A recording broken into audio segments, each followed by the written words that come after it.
कैसे हैं आप सभी लोग? ठीक होंगे, पढ़ाई कर रहे होंगे। आज हम लोग यहाँ से स्टार्ट करेंगे वेव ऑप्टिक्स, जो एग्ज़ाम के पॉइंट ऑफ व्यू से बहुत इंपॉर्टेंट चैप्टर है, जहाँ बोर्ड एग्ज़ाम में हर साल 6 to 7 मार्क का पूछा जाता है। और यहाँ से कुछ हमारे टॉपिक फिक्स हैं जो आने ही आने हैं बोर्ड एग्ज़ाम में।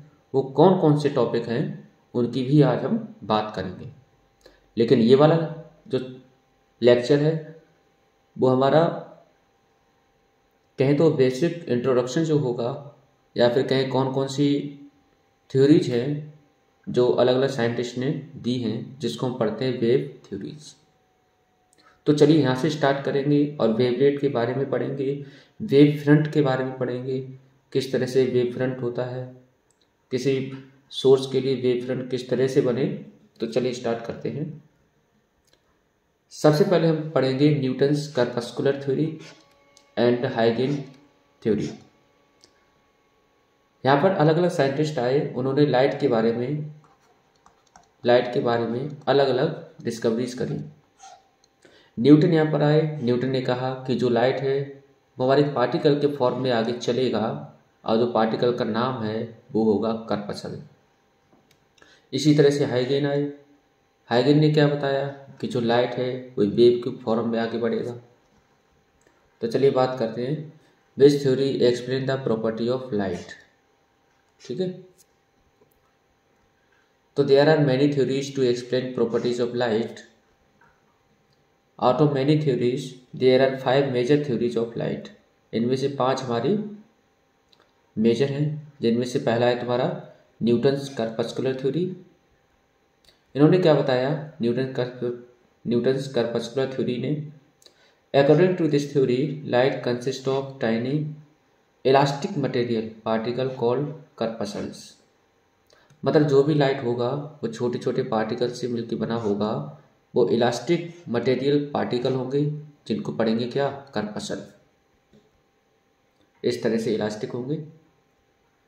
These corpuscles enter our eye and effect our retina to create a sensation of vision. और ये बताया ये वाले पार्टिकल क्या होते हैं, हमारी आंखों में प्रवेश करते हैं, इंटर करते हैं और रेटिना पे जाके पढ़ते हैं, और क्या बताते हैं, सेंसेशन ऑफ विजन। ठीक है, इस तरह से हमारे इलास्टिक पार्टिकल हैं, और यही इलास्टिक पार्टिकल हमारी आंखों में पड़ते हैं, तब जाके रेटिना पे इमेज बनती है। इनका ऐसा मानना था। Different colour are due to different shape and size. अब वो अलग अलग जो कलर दिखाई पड़ते हैं हमें, वो अलग अलग शेप और साइज़ की वजह से दिखाई पड़ते हैं। मतलब जो कर्पसल है उसका शेप और साइज़ क्या होगा, अलग अलग, उसकी वजह से क्या है, दिखाई अलग अलग पड़ता है कलर। तो शेप और साइज अलग होगा, तो इस वजह से क्या है, कलर अलग अलग हमें दिखाई पड़ती हैं, ऐसा इनका मानना था। This theory code explain reflection and refraction. ये वाली थ्योरी ने केवल एक्सप्लेन करा किसको, रिफ्लेक्शन और रिफ्रैक्शन को। ठीक है, ड्रॉबैक क्या थे न्यूटन्स कर्पस्कुलर थ्योरी के। पहला drawback, if light consist of corpuscle या matter then continuous emission should decrease the mass of the source of light. अगर मान के चलो ये हमारा कर्पसल या मैटर से मिलकर बना है, देन कंटिन्यूअस इमिशन होना चाहिए और should decrease the mass of source of light. अब मास क्या होना चाहिए, धीरे धीरे कम होना चाहिए था। दूसरा, according to this theory light travel faster in denser medium than rare medium. इनके अनुसार इन्होंने क्या माना कि कलर जो है या फिर पार्टिकल है, पार्टिकल की स्पीड हमारी साइज के ऊपर डिपेंड करती है। अगर ऐसा है तो इनके अनुसार ये थ्योरी है, तो लाइट ट्रेवल होनी चाहिए फास्टर कहाँ, डेंसर मीडियम में, और रेयर मीडियम में क्या होनी चाहिए थी, कम होनी चाहिए थी। लेकिन ऐसा नहीं हुआ। Concept of interference, diffraction and polarisation could not be explain. मतलब डिफ्रैक्शन जो है, डिफरेंट जो पैटर्न बनते हैं, फ्रिंजेस जो बनती है लाइट की, पोलराइजेशन होता है, उसको ये एक्सप्लेन नहीं कर पाए। Could not explain partial reflection and partial refraction.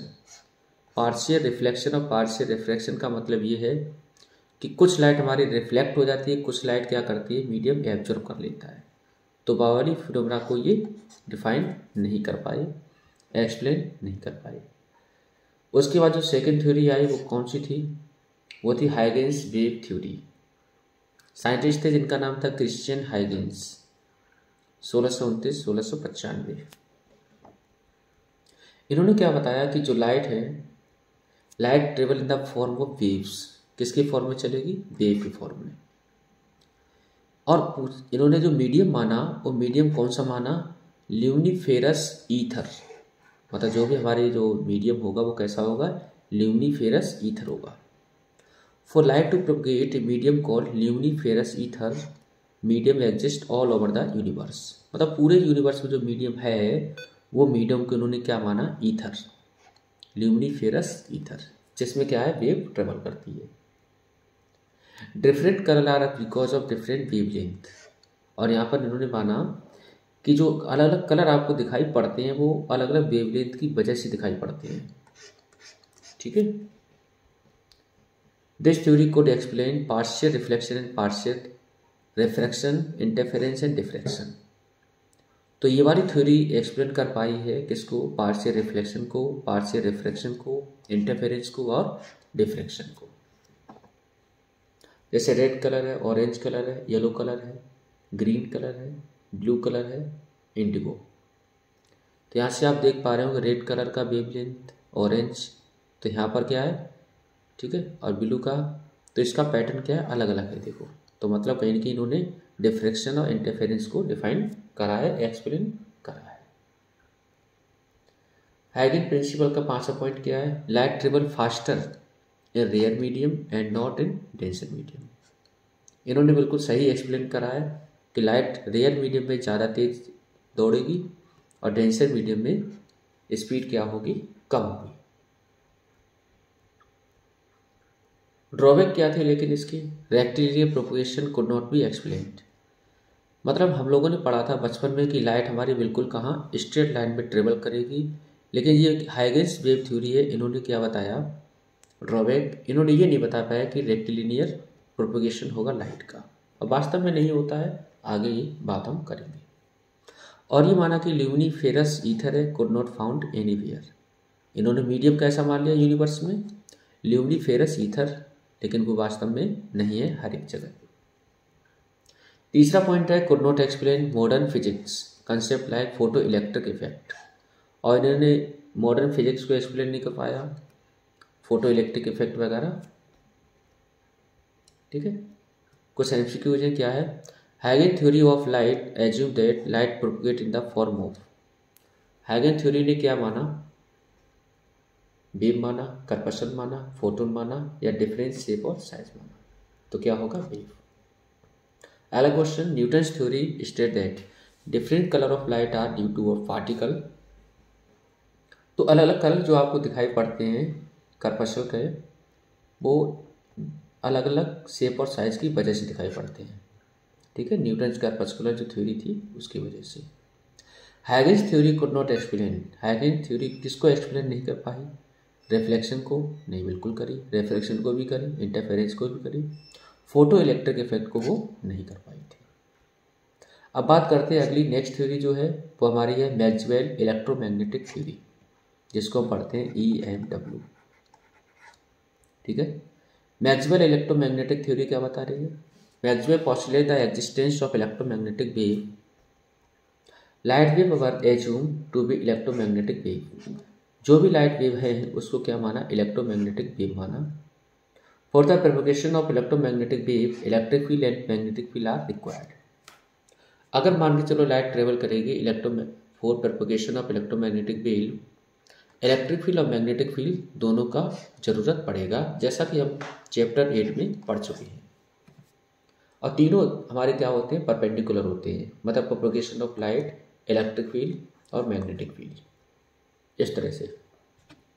अगर प्रोपगेशन ऐसे हो रहा है तो इलेक्ट्रिक फील्ड आप देख पा रहे हैं ये ब्लू कलर का, मैग्नेटिक फील्ड, इलेक्ट्रिक फील्ड जो है वो रेड कलर का, मैग्नेटिक फील्ड जो है वो ब्लू कलर से देख पा रहे हैं। तो तीनों क्या होते हैं? परपेंडिकुलर होते हैं। ठीक है। इस तरह से वाइब्रेट करते हैं।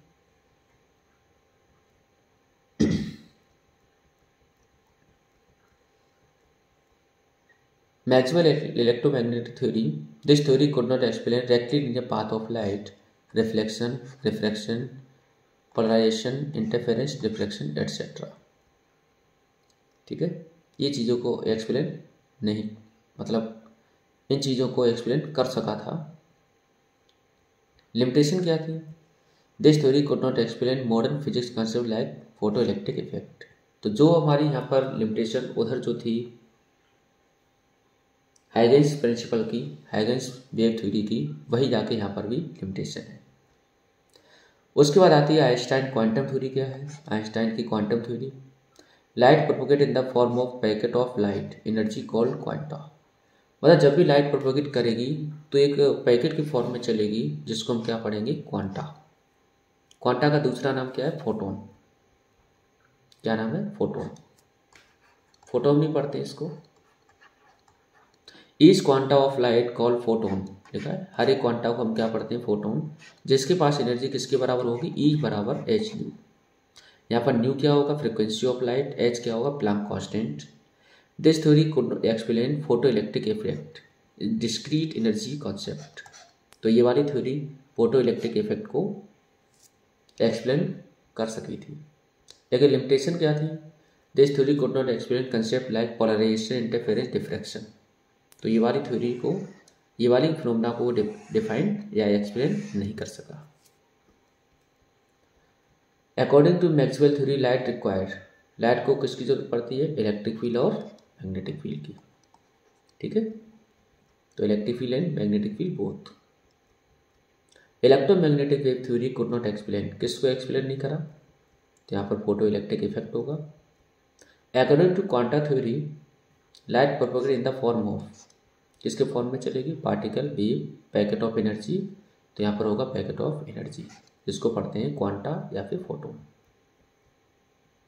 अब बात करते हैं concept of wave front. Wave front क्या है? ठीक है, तो अगर मान के चलो आपके पास कोई पॉइंट सोर्स है, पॉइंट सोर्स, तो पॉइंट सोर्स हमारा क्या करेगा? इस तरह से आगे बढ़ेगा। ठीक है, जब इस तरह से आगे बढ़ेगा तो यहाँ पर क्या है? गोल गोल एक हमारा सर्कल बना लेगा, जिसको हम पढ़ते हैं क्या? वेव फ्रंट और वेव सरफेस। ये किस तरह से बनेगा? जैसे मान लो आपने देखा होगा कि किसी तालाब में पत्थर को डालते हैं, तो जैसे ही पत्थर को डाले तो एक हमारा इस तरह से वेव फ्रंट बना, उसके बाद इसके आगे कोई अगला वेव फ्रंट बना, तो इस तरह से लगातार आपको वेव फ्रंट देखने को मिलते हैं। ठीक है, तो वही वेव फ्रंट की यहाँ पर हम बात करते हैं। तो मान लो हमारे पास कोई पॉइंट सोर्स है, इसके आगे क्या है? धीरे धीरे इस तरह से हमारे वेव फ्रंट बनते रहेंगे। तो पॉइंट सोर्स के लिए हमेशा कैसा होगा? सर्कुलर होगा। तो डेफिनेशन क्या होगी वेव फ्रंट की? A locus of all point in the medium, locus of all point in a medium where all the light wave reach simultaneously, मतलब ऐसा पॉइंट जहाँ पर लाइट एक साथ पहुँचे from a single source such that they vibrate in the same phase, और same phase में vibrate करे with same frequency and amplitude। तो लाइट क्या करे? एक साथ एक पर्टिकुलर पॉइंट पर पहुँचे और जहाँ पर वेवलेंथ, फ्रिक्वेंसी, एम्पलीट्यूड और सेम फेज में वो जाए। टाइप ऑफ वेव फ्रंट कितने होते हैं? पहला होता है स्फेरिकल। स्फेरिकल वेव फ्रंट तभी बनेगा जब हमारे पास सोर्स कैसा हो? Point source. ठीक है, तो पॉइंट सोर्स के लिए कैसा होता है? स्फेरिकल। तो हमारे पास पॉइंट सोर्स है तो स्फेरिकल वेव फ्रंट बनेगा इस तरह से।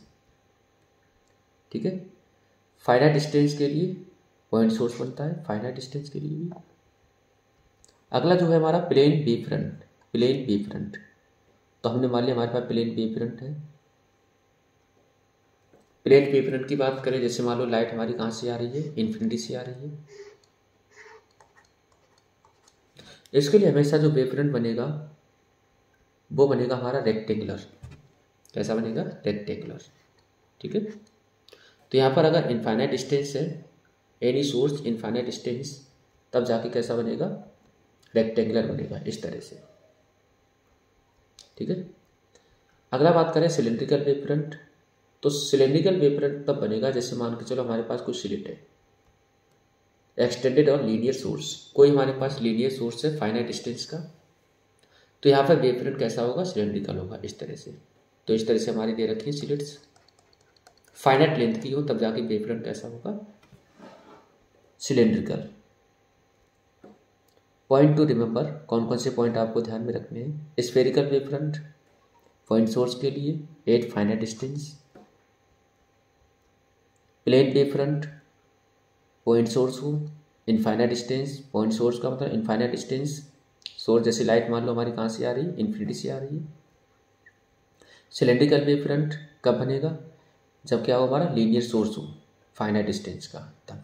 तो 3 तरह से वेव फ्रंट होते हैं, spherical wave front, plane wave front और cylindrical wave front. Spherical wave front बनेगा पॉइंट सोर्स के लिए, और ये हमारा बनेगा इनफाइनाइट डिस्टेंस का हो, और जब फाइनाइट डिस्टेंस का हो तब स्फेरिकल, और इनफाइनाइट डिस्टेंस का हो तब प्लेन, और जब फाइनाइट डिस्टेंस का हो लेकिन लीनियर सोर्स आपके पास है तब बनेगा सिलेंड्रिकल।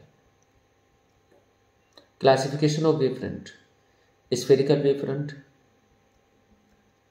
फाइनाइट डिस्टेंस, तो यहाँ पर इस तरह से बन गया, मेरे point source is at some small finite distance, the wave surface obtain is a sphere, a part of this called spherical wave front.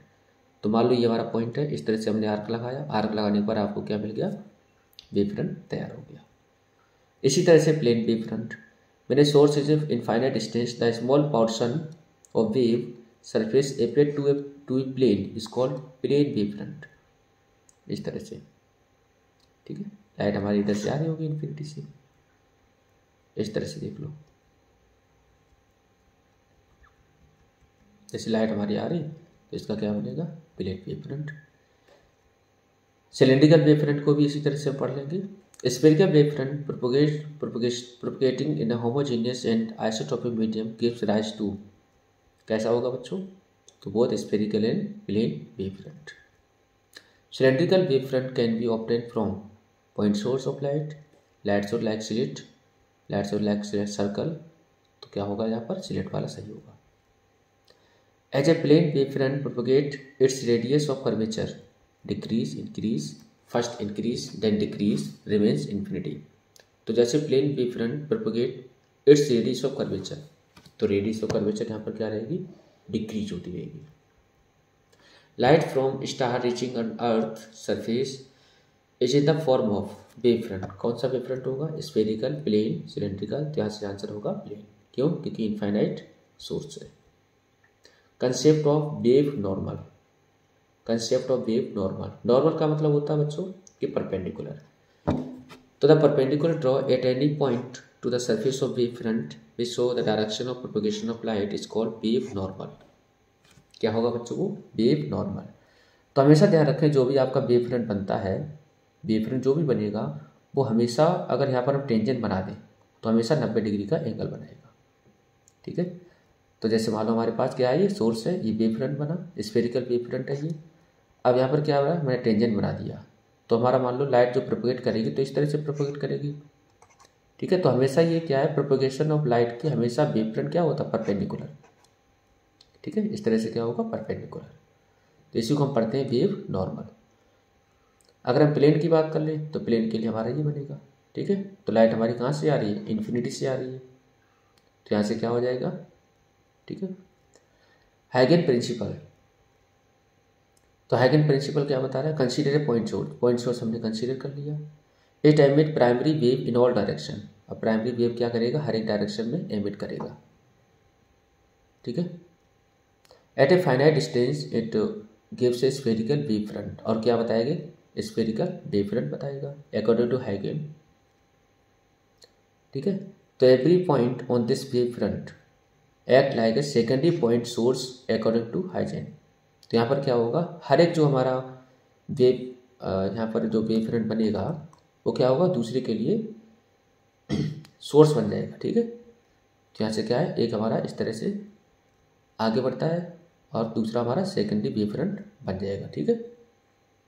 तो ये हमारा क्या है, वेवलेट, नाम क्या देंगे इसको, वेवलेट। तो हर एक वेवलेट क्या करेगा, अपने आप को वेव फ्रंट बनाने की कोशिश करेगा। तो ये भी हमारा पॉइंट सोर्स था, आगे बढ़ा, ये भी अपने आप में पॉइंट सोर्स बन गया, तो क्या बनाएगा, वेव फ्रंट, ठीक है। तो सेकेंडरी वेव फ्रंट ये बना, इस तरह से आगे लगातार बढ़ता रहेगा। हैगन प्रिंसिपल क्या कहता है, each and every point on surface of the wave front act as a secondary source of light. मतलब each and every point on surface of wave front के पर जो हर एक पॉइंट होगा जिसको हम पढ़ते हैं wavelet act as a secondary source of light. Secondary source of light का होगा, क्यों? क्योंकि वही अगला वेव फ्रंट बनाने के लिए जिम्मेदार होगा। Which emit secondary wavelet in all possible direction which are effective only in the forward direction, जो कि हमेशा आगे की डायरेक्शन में जाएगा।